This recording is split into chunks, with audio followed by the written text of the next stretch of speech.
My name is Watt Hamlett, and I'm Director of Solutions and Alliances for ACF Solutions and Attain Company. And I'm Alanna Steffens. I'm a Delivery Manager. So in today's webinar, we're going to be looking at 3 dominant approaches to data integration between Salesforce and other systems. And specifically, the 3 approaches we're going to talk about are data replication, custom views, and Salesforce Connect. So I'm going to kick us off here and spend some time talking about each approach, some of the pros and the cons and the considerations for each, and then Alanna is going to walk you through an example of each one from our clients. And so we're going to spend a little time there and then wrap up with a worksheet that we've created to help you walk through the process of deciding the right approach based on your situation. We've got about 40 minutes of content, and then we're going to have time at the end for Q&A. So as we go along, feel free to go ahead and use that Q&A panel in your WebEx window to post any questions you have, and we will get to those at the end. If you have any other needs during the webinar, please use the chat panel, and you can chat with the host or panelist, and we can address those needs as we go. Just one other word before we begin, and that is, while our examples today are going to be focused on higher education, the concepts we're going to discuss related to integration apply whether you're higher ed or nonprofit or really any other type of organization. So hopefully those of you who aren't specifically with higher ed will still get some benefit from the content. So a little bit about us. So we are ACF Solutions and Attain Company. For those who don't know us, we are a Salesforce implementation partner that's exclusively focused on the higher ed and nonprofit sectors. We have been a partner for about 12 years now, and we've got around 50 certified consultants around the country. You can see here on the screen just a sample of some of the schools that we've worked with, and we've done projects really across the life cycle: recruiting and admissions, student services and advising, career services, executive ed, alumni advancement, and so forth.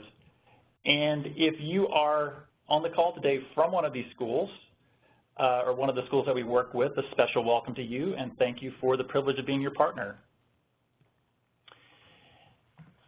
And then the other thing you should know about us is that we are an Attain company, and I've got on the screen here some of the interesting facts and figures related to Attain. We were acquired by Attain at the end of 2016.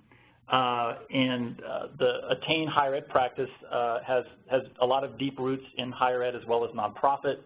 So we're now a part of that practice, and really what it means for us and for you is that we're going to be able to do what we do better now that we're part of a larger organization and be able to offer a broader spectrum of services.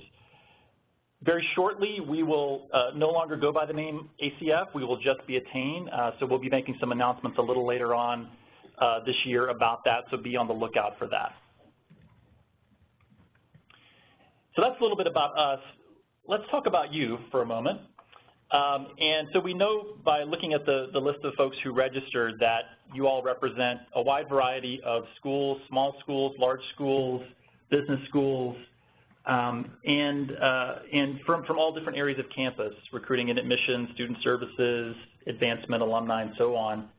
And we also know that you are at various places in your Salesforce journey. Some of you on the call today haven't started using Salesforce at all. You're still in the evaluation phase. Some of you have started with Salesforce, but you haven't gone live yet. You're still implementing.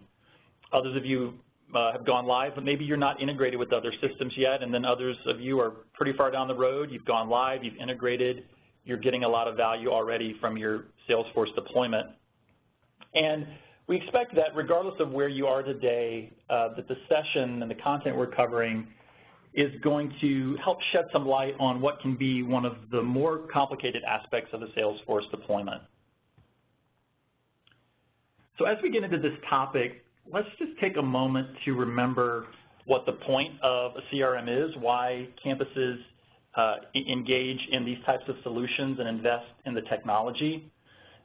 And from our experience in working with our customers over the years, the reasons the institutions adopt CRM really boil down to 3 high-level benefits. They're either trying to achieve higher efficiency in what they do, higher effectiveness, or gain greater insight.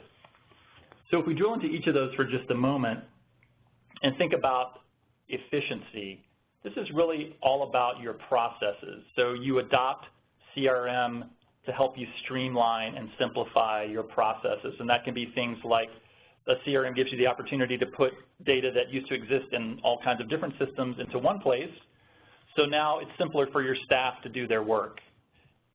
It also can help you potentially eliminate other systems, so reducing your overall system costs. CRM can also contribute to your efficiency by helping you automate processes. So by having data that today lives in disconnected sources together in one place, you're now able to drive action based on that data. So when something is true, make something else happen. If the GPA goes below a certain point, notify an advisor. If the gift over a certain amount comes in, notify a gift officer. So CRMs also help you be more efficient in your processes.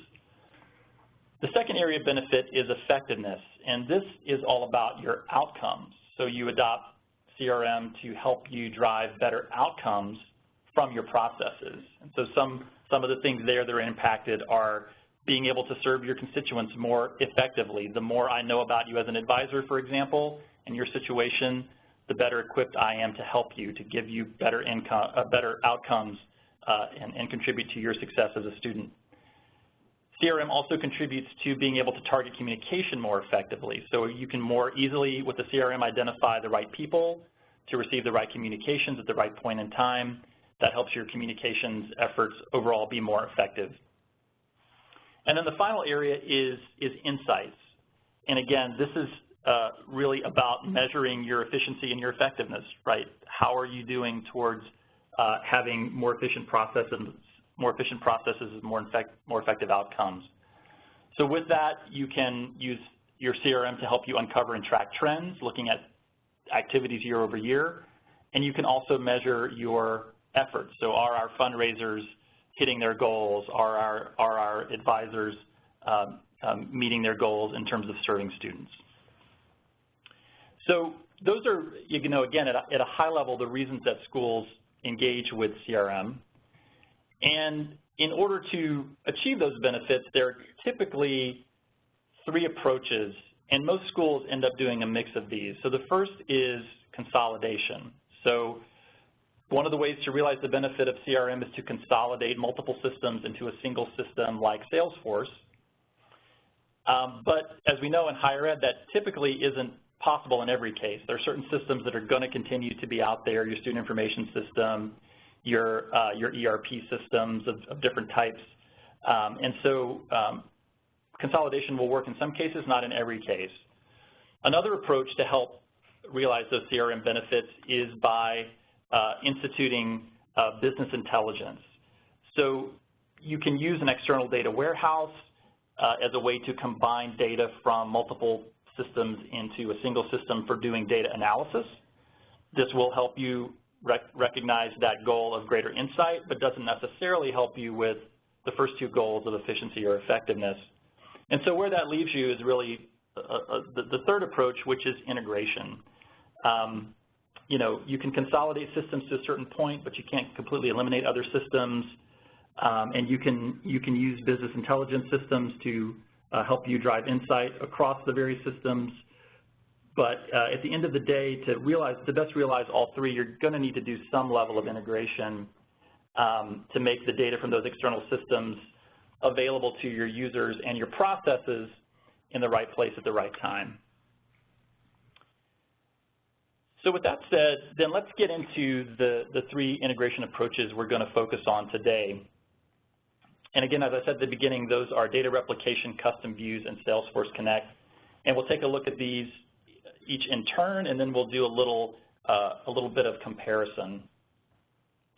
And let me just say up front here that with each of these approaches, we assume that your starting place is a Salesforce org that contains core data about the people and organizations that you're working with. So in other words, your contacts and accounts. So we assume that your core data set is the constituents you're managing a relationship with, and they reside natively within Salesforce as records. So what we're really talking about here when we're talking about integration is all of the other data, the stuff beyond the core contact information that's important to complete the picture of who the constituent is and enable you to achieve those CRM goals. So this is that data that lives in your, maybe you have an external system for your student application, it's your student information system, your LMS, your advancement system, systems for events and career services and finance. And in some cases, those other systems may also be Salesforce, right? So we know that there are situations where you may have multiple Salesforce orgs that you can't necessarily consolidate for different reasons. So what are your options when it comes to integrating your Salesforce org with these external systems? So our first approach here is data replication. So just by way of overview here, what is data replication? It's typically what we think of when we say integration, and it's copying data from an external system into Salesforce on some kind of regular basis. How is that accomplished? It's done either through doing manual file imports. You may use an ETL tool or some type of middleware to facilitate more automated types of import of the data into Salesforce, or you may take advantage of APIs to do more real-time call-outs to external systems to pull that data into your Salesforce org. So with data replication, how fresh is the data that results? Well, it really depends on the interval. If you're only uploading external files once a week, then your data can be up to a week old that you've imported. And again, if you're doing things on a more automated scheduled basis or even in real time with APIs, that would give you the opportunity to have fresher data. But at the end of the day, you're still dealing with the copy. And so you have to keep that in mind as one of the considerations in taking this approach. So what does it take to set up and maintain the integration with replication? So again, depending on the approach you take for moving the data into Salesforce, you may need some type of utility to support that import beyond just the standard Salesforce data loader. You may need to license an ETL tool or a platform like Informatica or Jitterbit, and there are lots of others out there as well. And then you're going to need an advanced technical resource, a DBA or a developer or an advanced admin to help you architect that data import. And then on an ongoing basis, if you're licensing an ETL tool, you need to factor in the cost of paying for and maintaining that platform. As things change, either in Salesforce or your external systems, you'll need to upgrade the integration logic so you're making sure to capture data into the appropriate fields. You know, there will inevitably be errors and issues that you'll have to work through and resolve, so you've got to be prepared to committing some resources to doing that. And then you've got to think about things like working within your API limits, and particularly working within your data storage limits. So of the three approaches we're talking about today, data replication is the one that has impact on your data storage. You're moving data into Salesforce, and so you've got to be prepared to accommodate that from a licensing point of view in terms of your data storage allotment in Salesforce. All right, so then if you take an approach of replication, what benefits does that give you? So this is the chart we'll be looking at for all three of our examples today. So with data replication, you're copying data into Salesforce, so obviously you can view it inside of Salesforce. You also can search for it using Salesforce Search. You can update the data in Salesforce. Now, you know, you want to exercise caution there because if you're going to make changes to that data, you want to make sure there's a way to get it back into the source system to keep those systems in sync. You can apply field-level security to that data. So if there's only certain users who should see lifetime giving or should see GPA, you have the ability to apply those kinds of field or record level restrictions to the data. And then you also can do things with the data from replication. You can create formula or roll-up fields that help calculate summaries out of the data that you're moving into Salesforce. You can use workflows or process builders or triggers to automate actions based upon that data. And you can apply full Salesforce reporting as well as do a marketing segmentation as a result of that data. So you can see there all of the lights are green. All of that is possible with replication, and again, at the end of the day, all of the replicated data behaves like data that lives natively in Salesforce because it is data that lives natively in Salesforce. All right, so let's take a look now at custom views. So what is a custom view? So with a custom view, you are making data from an external system visible within or from Salesforce. So you're not actually copying the data in any fashion. You're simply making it visible. How is that done? It's done through coding. So you're either coding through a Lightning component or a Visualforce page in Salesforce to display that information in line as part of the Salesforce record, or you are launching an external window that's displaying that data, and you're launching that from within Salesforce. And we'll see an example of all of these things here in just a moment. So how fresh is the data with custom views? Well, it's typically in real time, right? So here's one of the key differences with replication is that the idea with the custom view is you have the opportunity to look at the live data as it exists inside the other system. Now, I say typically because there may be situations where the system you're pointing to maybe itself doesn't have the freshest data. So, for example, you might have data from your student information system feeding into a data warehouse, and maybe you're generating the custom view out of the data warehouse, so there you're dependent upon however fresh that data is from the warehouse. What does it take to set up and maintain a custom view? So you're going to need a developer here that will have to write some code, either Apex code for doing things natively in Salesforce, or being able to code an external web application to render the data in an external pop-up window. And then you're going to need a platform to serve that data from. Either it's going to come directly from your source system or some sort of intermediate system with a web services layer that enables you to make that data visible. And then on an ongoing basis, you will also need a developer that's going to help you make any updates. Again, if you want to look at different data or change the layout in some way, you'll need someone who can modify the code to make that possible. And then if you're using, again, some sort of intermediary web platform, you'll need to maintain that platform as well. All right, so then what are the capabilities that come along with a custom view? And whereas with replication, all of our lights were green, now here really only one of them is green, which is that ability to view data.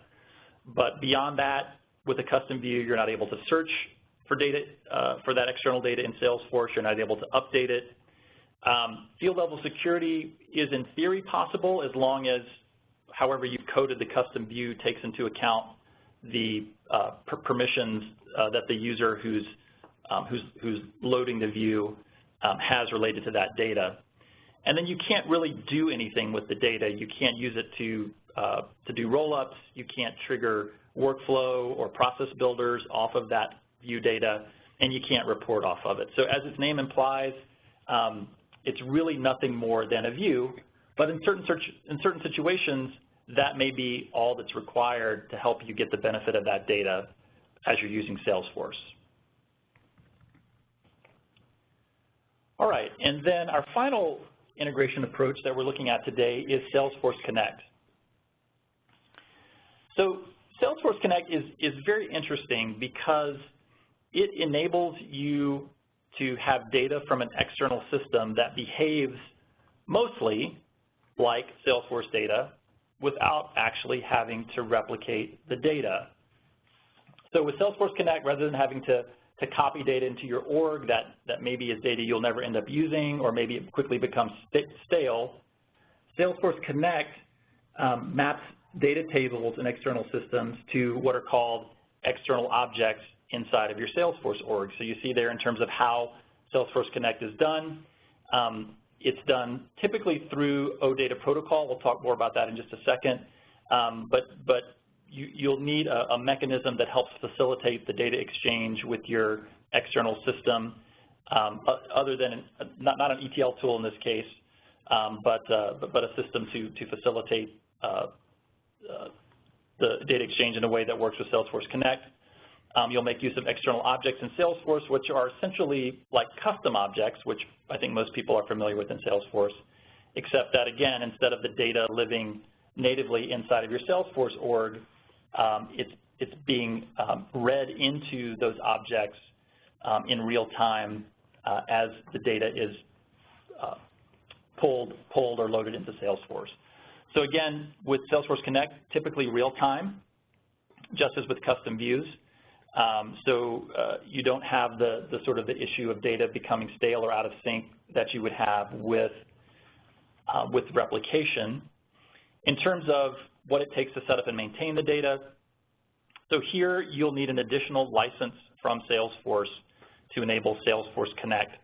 You also will need, again, some type of middleware. Typically, it's an OData-ready middleware system, and you'll need some technical resources.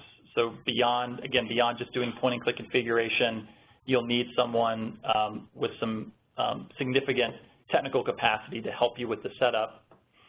And then on an ongoing basis, you will continue to pay license fees for access to the Salesforce Connect technology. If you're using middleware, you'll need to be prepared to pay for and maintain that. And then in an ideal situation, you'll actually be able to make changes going forward just through configuration inside of Salesforce, although you may occasionally also need to have a more advanced technical resource to help you with that. So then what is possible from an integration perspective with Salesforce Connect? And really the way to think about it is it lives sort of halfway between replication and a custom view. So as with the custom view, you can view the data in Salesforce from your external system, but now you can also search for it. So if there's data that lives inside of those records that you need to search, you can use the Salesforce search to do that. There is also the possibility to update that external data inside of Salesforce. That is yellow because there are some limitations there in terms of what's possible, but in certain situations, you can also update the external data. And you can apply field level security. So again, if there's certain information coming across in those external records, you can restrict that at a user level based on field level security settings. But as with views, you still are really limited in how you can, what you can have that data do for you inside of Salesforce. So you can't apply roll-up fields to it or build formula fields based on that data. And you can't trigger workflow or process builders. So you can't make things happen inside of Salesforce based upon things that are true about that data or changing in that data over time. And then finally, you are able to do some reporting on the data inside of Salesforce, and that also would provide you some limited support with marketing segmentation. All right, and then just a couple other things I want to highlight about Salesforce Connect before we get into our examples that are worth knowing. So in terms of the actual setup of the external objects, that is a point-and-click activity, and with those external objects, you can do things like list views. You can modify your page layouts in the same way you would with standard or custom objects. You can define relationships between your existing Salesforce data and that external data. You can also enable chatter feeds on that external data. So imagine if you've got records coming in from your student information system that you wanted to be able to do some chatter level collaboration around, that's supported with external objects. And then the other thing I just wanted to mention is, again, in terms of how you connect Salesforce to your external systems with Salesforce Connect, OData, using an OData connector is one of the approaches. There also is something known as a cross-org adapter. So if you are wanting to set up Salesforce Connect between different Salesforce orgs, there's a special type of technology that Salesforce provides called the cross-org adapter to facilitate that. And then you also can create your own custom adapters using Apex. So if for whatever reason OData or the cross-org connector aren't meeting your needs, there is the possibility to do a completely custom approach for enabling Salesforce Connect. All right, so then here's, if we take all of those three charts and put them side by side, again, just to kind of underscore the fact that replication is going to give you the most broad set of capabilities. You know, the primary two drawbacks of replication are you've got to be concerned about your data freshness. So depending on how often you're moving data, you may be in a situation where you're not looking at the latest and greatest data inside of Salesforce. And then replication also does create records inside of Salesforce, which would have a storage impact. So that's a quick comparison of the capabilities. And then also wanted to just touch on, if you look at these three options from a resource perspective, so we've talked about what's involved in setup and then ongoing maintenance. What I want to highlight on this slide is that for regardless of which approach you take, the process of doing the setup from a people perspective and from maintaining it is complex. You need to have advanced skills to be able to do the setup and maintenance. Salesforce Connect maintenance is a little bit of an exception because some of that, once you're live, can be done through ongoing point-and-click configuration, things like you know, creating list views or modifying page layouts, things like that can be done through configuration.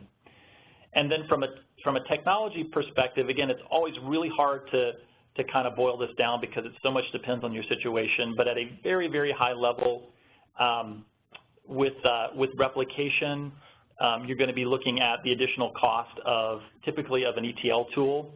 So that's going to contribute to the cost of doing replication.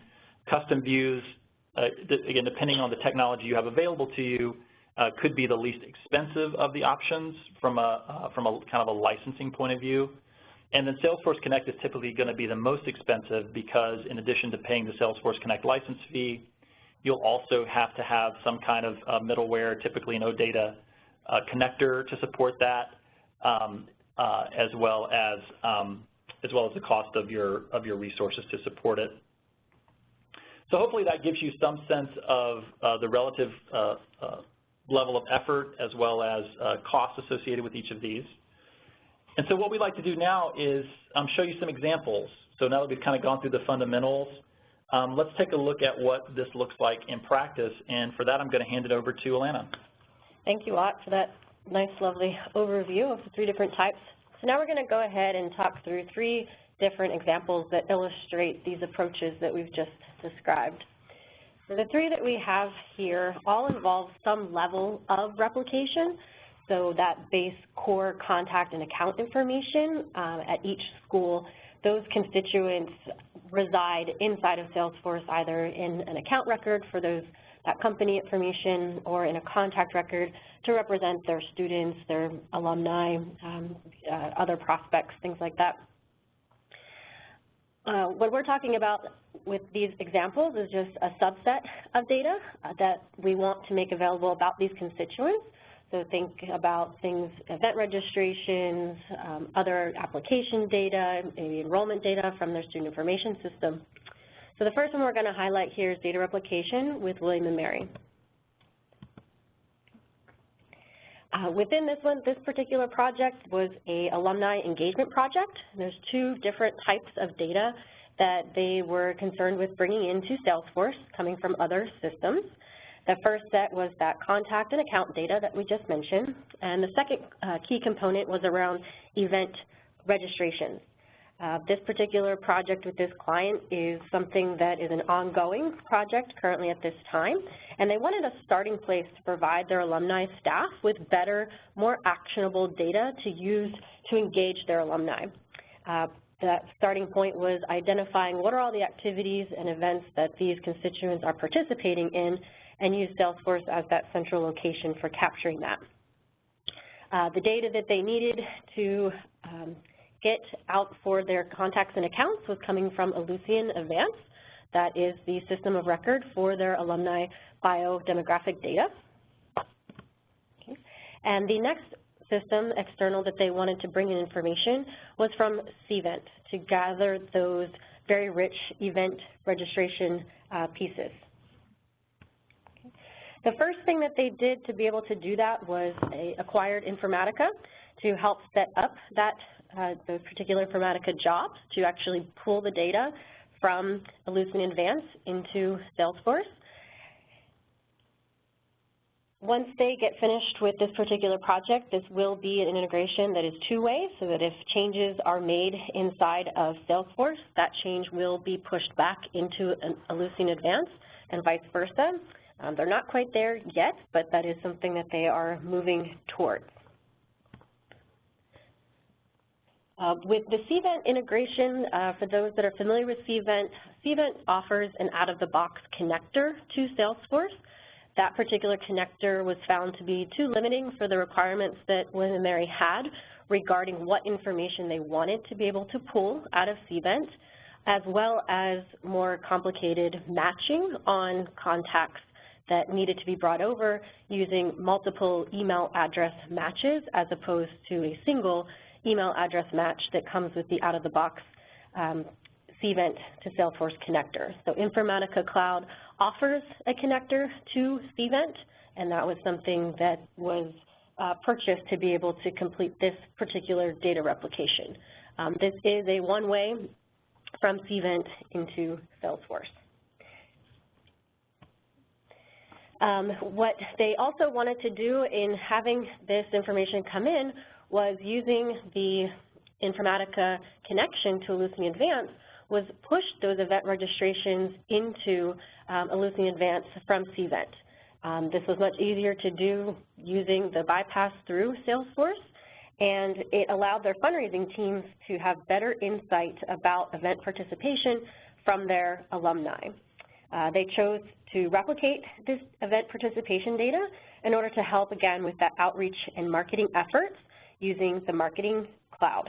They couldn't populate campaigns in Salesforce unless that data was replicated, so that was the reason for that information now being 3 different places, originating in Cvent, marketing purposes in Salesforce, and the fundraising team who is not yet using Salesforce to have that information in Ellucian Advance.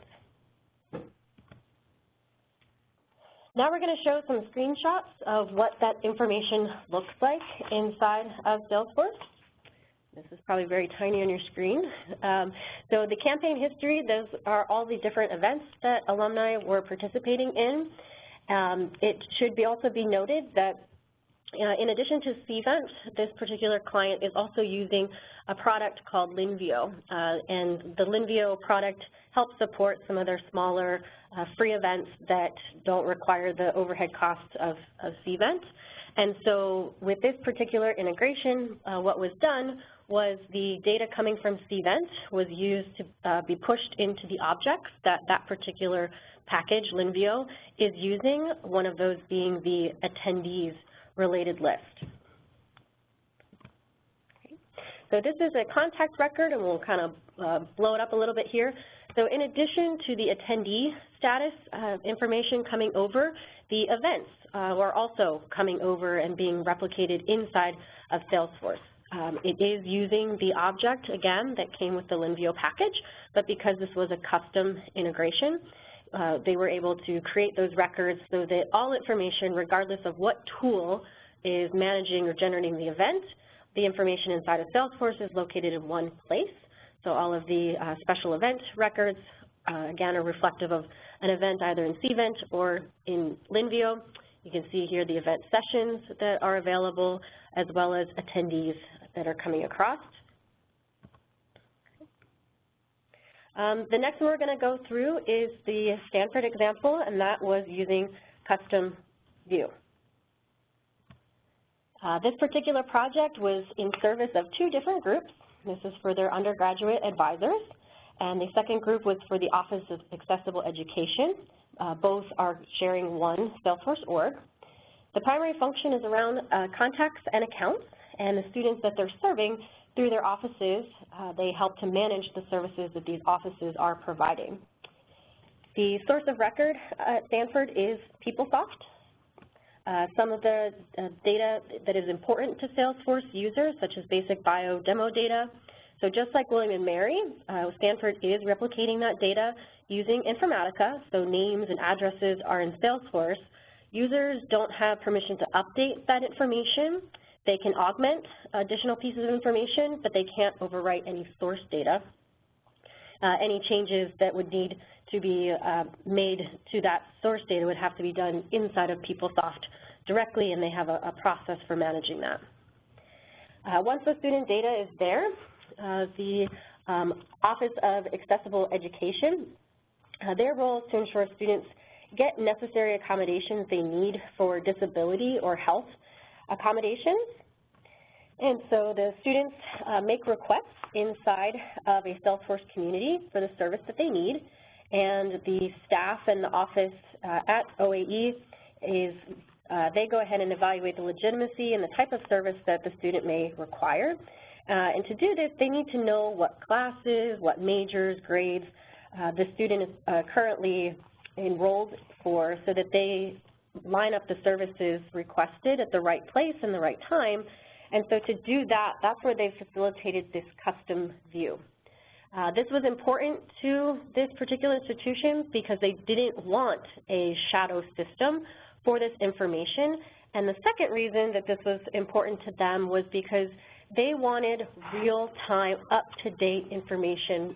For those that work in different student service groups, you know that students drop classes, add classes all the time, and so they wanted to make sure that what information they were seeing to help make these decisions for accommodation requests were most accurate right then, right there, without any type of stale data.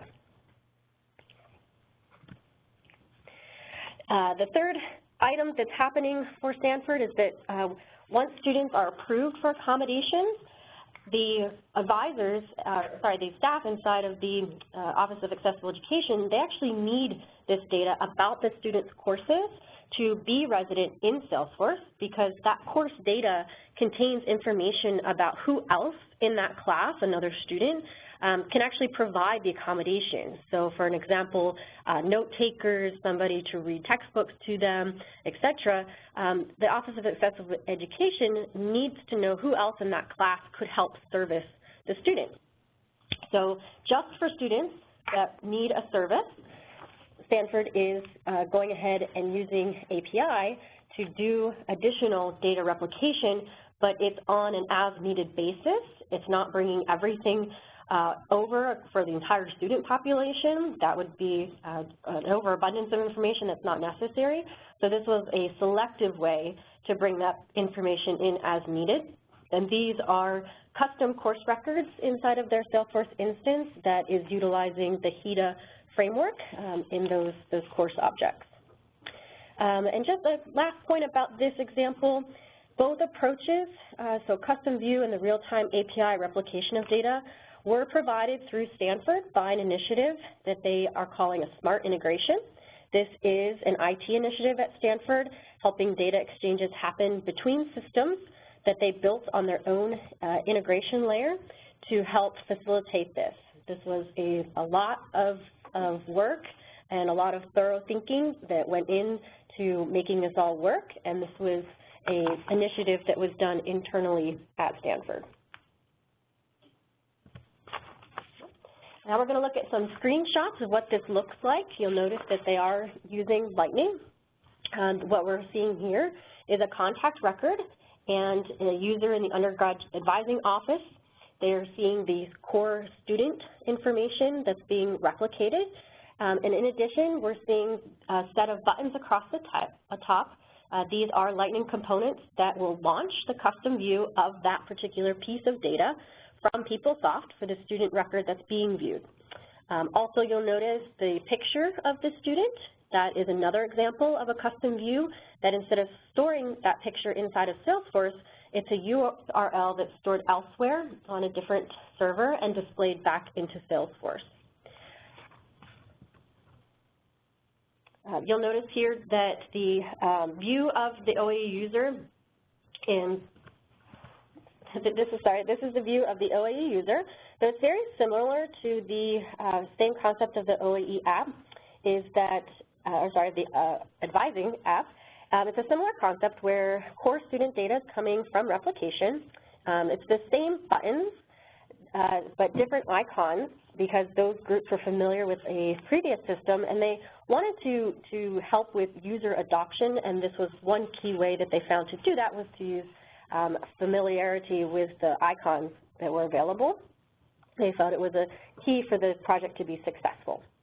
Once the user, this is the replicated data, once the user clicks on one of those buttons, that launches a new window. And you'll notice that the URL in this particular view, it's not a Salesforce URL. This is an internal web server. It's very nicely formatted so that the data the users need out of PeopleSoft is in a very pretty single consolidated layout. This, again, is part of that smart integration that Stanford built as part of their IT initiative. It shows classes by day of week, trying to meet with them or understand their daily course schedule so that the Office of Accessible Education can assist them. And it allows the advisor to be proactive. And again, this is all facilitated through that custom view, only making it available when needed and not bringing everything into Salesforce. So if a student perhaps requested an accommodation for a course and maybe dropped that course, it's immediately available information to see that that activity has occurred.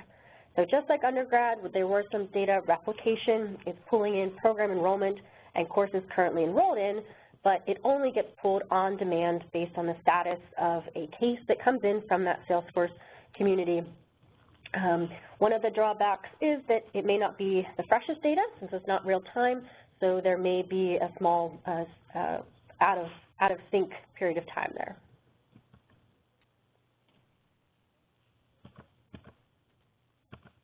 All right, our last example that we're going to go through is Harvard Division of Continuing Education using Salesforce Connect. So Harvard has two types of data. Again, account and contact data is replicated inside of Salesforce. This is a banner school. To do that, this is a two-way sync that they had set up to be able to support that information using Informatica. The use case that is here where Salesforce Connect really helped with was that the enrollment services at the Division of Continuing Education needed contact and account data so they could assist students who are in a probationary or provisional period before they are fully enrolled in a particular program. And so they needed to also see academic information, grades, courses, test scores to identify if the person is on the right track and have that information to be able to assist them and advise them in a way to get them fully enrolled in the program. To be able to do that, this is where they're using Salesforce Connect to show in using that OData protocol in real time the academic information, grades, courses, and test scores without replicating that information inside of Salesforce. This is an overall entity relationship diagram picture that just is everything happening in this particular space. You'll notice that there is a lot. There is an Informatica license that helps maintain the data replication from many sources, not just Banner. We won't get into all of those now. And what is helping to manage the Salesforce Connect technology product is Data Direct Cloud. That is what is managing the OData protocol for that information coming from Banner. We've got form assembly in here that's also capturing inquiries. We've got data coming from lots of different places. Here's the example of the contact records. So you notice that we've pulled out to show you the course information, and we've got some grade history information that you're also seeing that's there. Again, these look like regular objects to the end user. They don't know that it's an external object that's been set up. You can't drive any workflow off of it, but it does a nice job of displaying it as needed through Salesforce. Here's some information just about the setup of the external data source inside of Salesforce. This is back-end inside of Salesforce. So once that additional license has been purchased, you have access to your external system through the OData layer.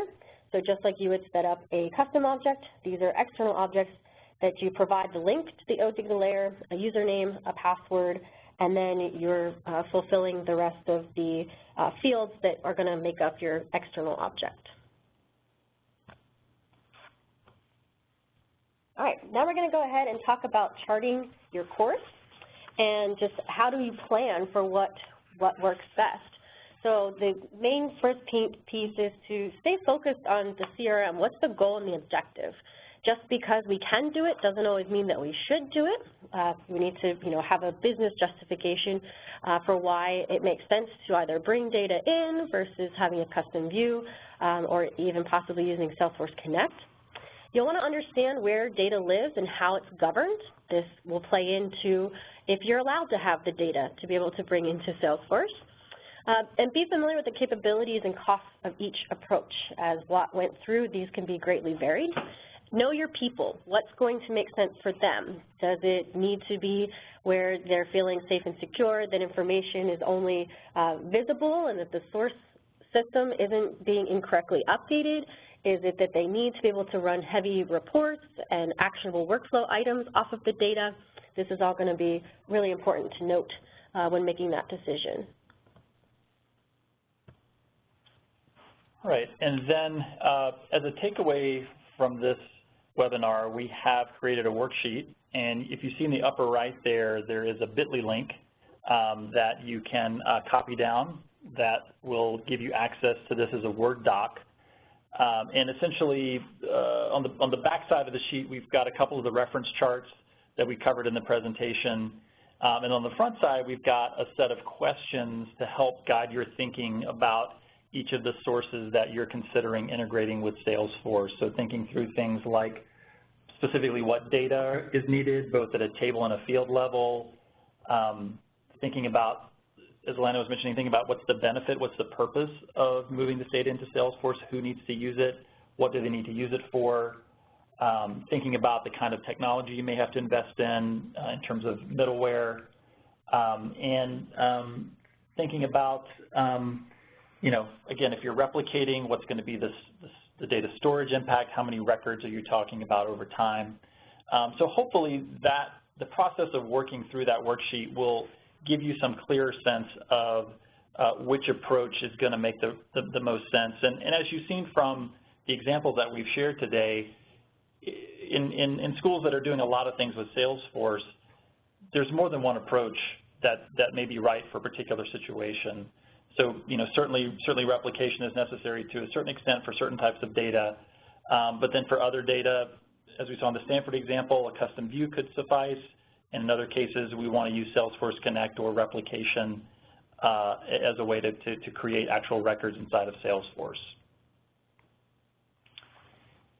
So with that, we would like to turn to the Q&A now, and if you have a question as a result of the things that we presented today, please go ahead and enter those into the Q&A panel, and we will we'll look through some of those now.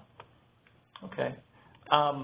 So one of the questions is, if you're using the custom view option, do you need to configure a connected app within Salesforce? So the answer there is it depends. Sometimes a connected app will be the most efficient way to handle the security related to data access from the other system.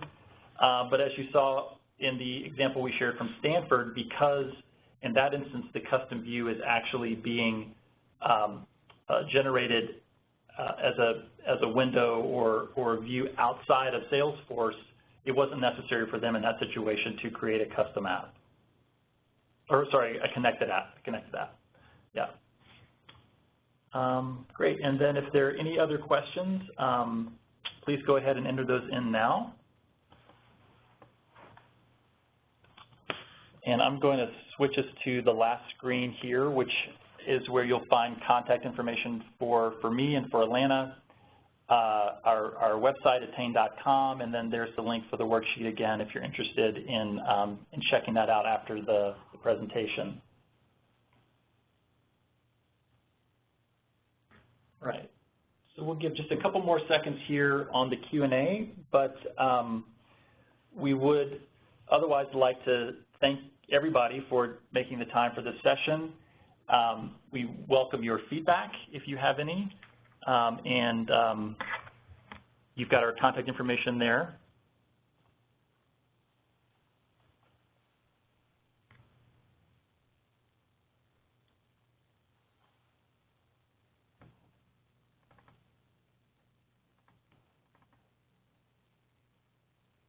looks like there was one last question on have we seen a fourth pattern, which would be find the record desired in the external system and then replicate that record. And that is actually what the second Stanford example was doing is, in addition to that custom view, the one office is replicating additional student data inside of Salesforce only at the time that that student has requested services and been approved to receive those services.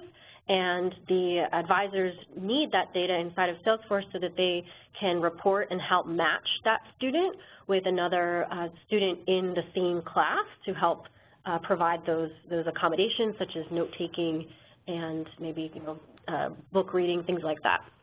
So they are doing kind of selective replication. Right. So at the point at which the case is created in Salesforce, making the request, that's when the smart integration goes out, does a real-time call out to the student information system and pulls back current course data just for that particular student who has the request. So they're not moving every student's academic history in just case by case, literally, as cases are created within the org. Let's see. There's another question here about ETL tools. Yeah. So I would say with ETL, there is not a one-size-fits-all. So in thinking about ETL, I think every example we shared today was Informatica, but there's certainly a number of other tools out there that we have worked with. MuleSoft, Jitterbit. Each one has slightly different features and capabilities that they offer. Some of them are designed to be a little bit more end-user friendly. Others have a little bit more complexity in terms of the user experience, but maybe offer some features that others do not. So would definitely encourage you to visit the websites of those vendors, take a look at their offerings, and each one is priced slightly differently as well. Typically there is kind of a base cost for the product, and then depending on how many other systems you're integrating with, you'll pay, again, typically you'll pay a cost based on endpoints. So if you're integrating with 3 systems, that may cost more than integrating with 2 or 5. So something else to take into consideration with those ETL tools. And to just wrap that one up as well is some of those other systems, certain ETL tools have already built a connector to those platforms, and so integrating is much easier because a lot of that groundwork has been done to make that connector and get that up and working. Great point.